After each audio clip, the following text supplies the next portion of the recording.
The Knights of the Nine. Few people now remember the Knights of the Nine, but in their time, they were famous throughout Cyrodiil. Indeed, throughout the Empire.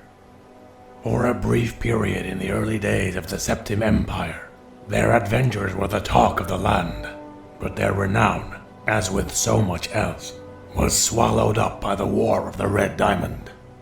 And today, even the location of their priory house has been lost to history.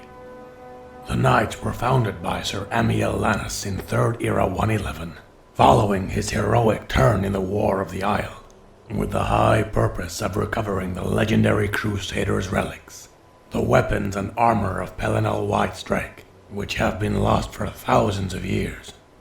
They were born out of the sense of optimism and ambition that characterized the first century of the Third Era. Tamriel was united and at peace for the first time in many centuries. Nothing was impossible. The fame of the Knights was established early on, when Sir Amiel led them against the Worm of Ellinglan to recover the cuirass of the Crusader, which had not been seen since the First Era. Soon, the greatest knights of the day were lining up to join the new order, and the Priory of the Nine in the West Weald of Cyrodiil became a magnet for the great and the good. The Knights were the toast of the Empire. When Beric Vlindrel joined the order, the scion of one of the great noble families of Colovia, it was clear that the Knights of the Nine had become the Empire's most prestigious knightly order. In relatively short order, the Knights reclaimed 3 more relics, and their fame soared to new heights with each one. No one doubted that they would eventually succeed in their quest to recover all 8 relics.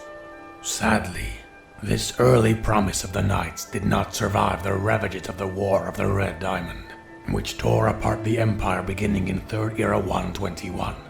At first, it seemed that Sir Amiel was able to keep his knights out of the war, but the very success of the Knights undermined this, as many of the Knights came from important families from across the Empire, which were lining up on either side of the bloody civil war. Sir Beric was apparently the first to leave the Order to join the war on the side of Severus, carrying the sword and greaves of the Crusader into battle with him. Many other knights seem to have left the Order shortly after this, some joining the war on one side or the other. The end of the Order was as ignominious as its beginning was glorious.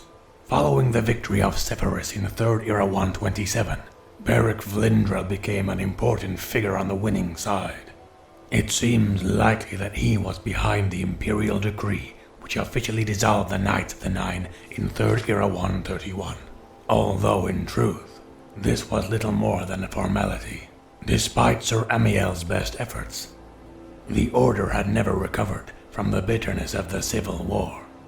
What happened to the various relics originally recovered by the Knights of the Nine?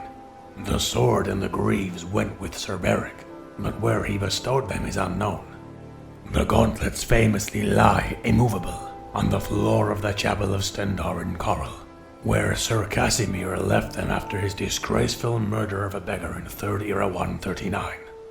The location of the cuirass is a mystery, lost to history, along with the eventual fate of Sir Amiel, who was last reported still living alone in the empty Priory of the Nine by a passing traveler in 3rd Era 150.